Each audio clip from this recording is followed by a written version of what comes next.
Hello, you guys. Welcome back to episode 6. I think episode 6 of Rebuilding in Recovery.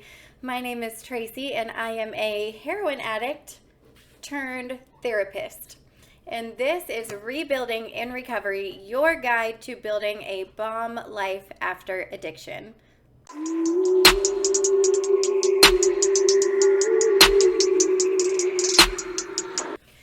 I want to ask you a question.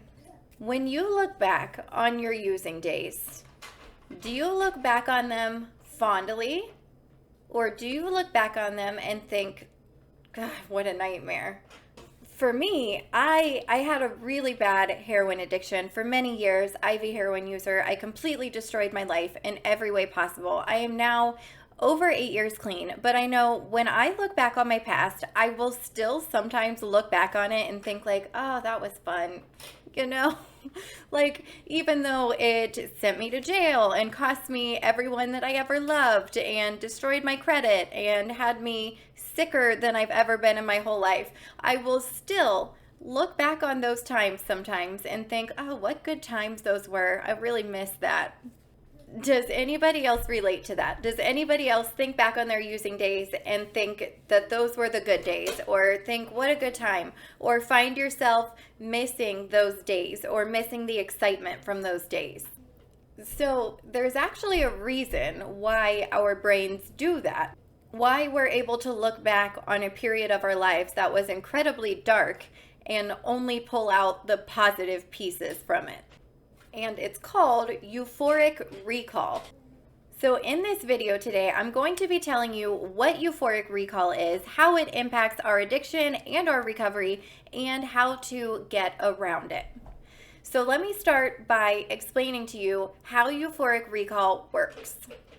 You guys have heard of Pavlov's dog, right? Pavlov was, I believe, a psychologist, and every time that he would feed his dog, he would ring a bell. So the dog began to associate the bell with his food, right? And by the end of the training, all the dog would have to do was hear the bell, and he would immediately begin salivating. He'd get excited. He'd be ready for his food, whether he smelled food or not. All it took was the sound of that bell to get his body in food mode. So euphoric recall kind of works the same way as that training does. When we use drugs, our body releases huge, I mean huge amounts of feel-good hormones. So the things that we're around when we're using, like a gas station that we used to go and use in, or the liquor store sign, or certain songs that were playing when you would go to get your dope. When we see those reminders of our addiction, our body says, oh yes, this is associated with feeling good. This gas station means I'm about to feel good. This song means I'm about to feel good. And so that is why certain people, places, things, smells can become such strong triggers for us, is because our body recognizes those things. It recognizes that those things are associated with tons and tons of feel-good hormones. And that association with the feel-good hormones is why euphoric recall makes us tend to remember only the good parts of our addiction and not the bad. It's remembering those feel-good hormones. It's remembering that our addiction made us feel good. So that makes euphoric recall a really sneaky little, because it causes us to remember our addiction in a positive, happy way instead of the reality of the nightmare that it really was. And that, my friends, is another very common cause for relapse. So obviously, if we are remembering our addiction in a positive light and forgetting all of the negative consequences that came with it, it's going to be a lot easier to relapse. Now, if you are experiencing episodes of euphoric recall, you might find yourself thinking about your past obsessively. You might find yourself thinking about your past and only thinking about all of the good things, how that rush felt, how it felt, being with your friends, the excitement of it, and you're not going to be thinking about all of those negative consequences that followed. You might find yourself doing adrenaline seeking behaviors, just trying to get a rush or get some of those feel good hormones in any way that you can.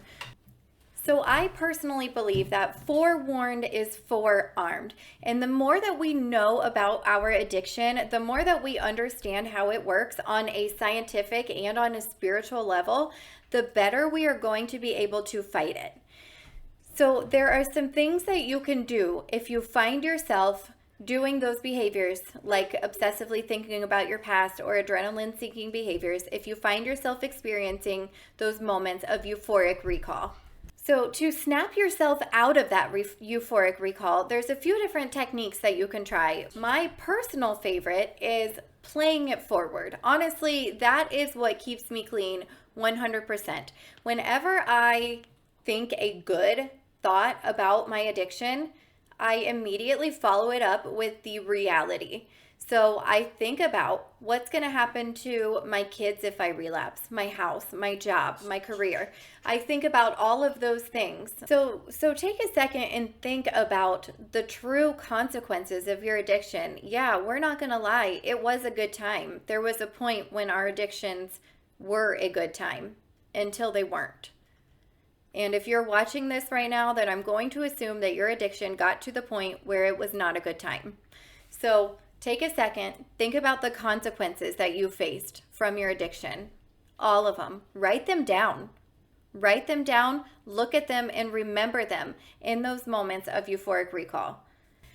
Another thing that I have had my clients do in the past is think of your darkest, lowest moment. So for me, I have a couple. There was a point in time when I was on the run from arrest warrants. I couldn't go home because I had warrants, right? So I was staying in someone's cellar. It was gross. So that was a very low point. And then after that, being in jail obviously is a very low point for most people. So think about your lowest point, and I want you to draw a picture of your surroundings when you were sitting physically in your rock bottom. Is that a picture of your jail cell? Is that a picture of the cellar that you stayed in? Draw a detailed picture of it, and then picture yourself sitting there in that place. Put yourself back in your body from back then. Remember the smells in the jail. Remember what you felt. Remember what was going through your head. Put yourself physically back in that situation, back in that lowest moment. And that will bring you out of the pink cloud real quick. Another thing that you can do if your thoughts are getting really obsessive and intrusive are grounding exercises, doing things like square breathing, a short stretch, a short meditation, just to help bring you back into the right now. Instead of being out daydreaming, obsessing about your past, obsessing about drinking or using, bring yourself back to your body, to right now in this moment.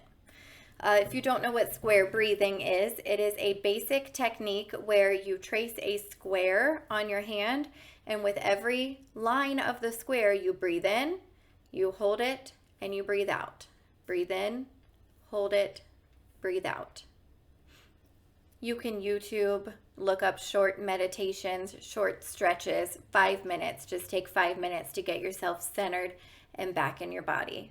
If you can recognize those moments of euphoric recall, then you are going to be much more likely to be able to fight those moments of euphoric recall. You will be much more likely to not give in to that temptation and that pink cloud that your brain is showing you. And that's really why I made this channel in the first place, is because the more that we know about our addictions, the more that we understand our own patterns, our own tells. When we can recognize when we're headed in the wrong direction, when we can recognize what our brain is doing, how our brain is tricking us, then we're going to be much more likely to be able to fight it and to be able to stay clean long term. Because that's the thing. There is a scientific aspect to addiction. There's a chemical aspect to addiction, and there's also a spiritual aspect to addiction. And if you're not looking at all of those components, it's going to be very hard for you to stay clean, and it's going to be very hard for you to grow in your recovery because you're not addressing all of the issues. And that is when those lifelong cycles of relapse happen.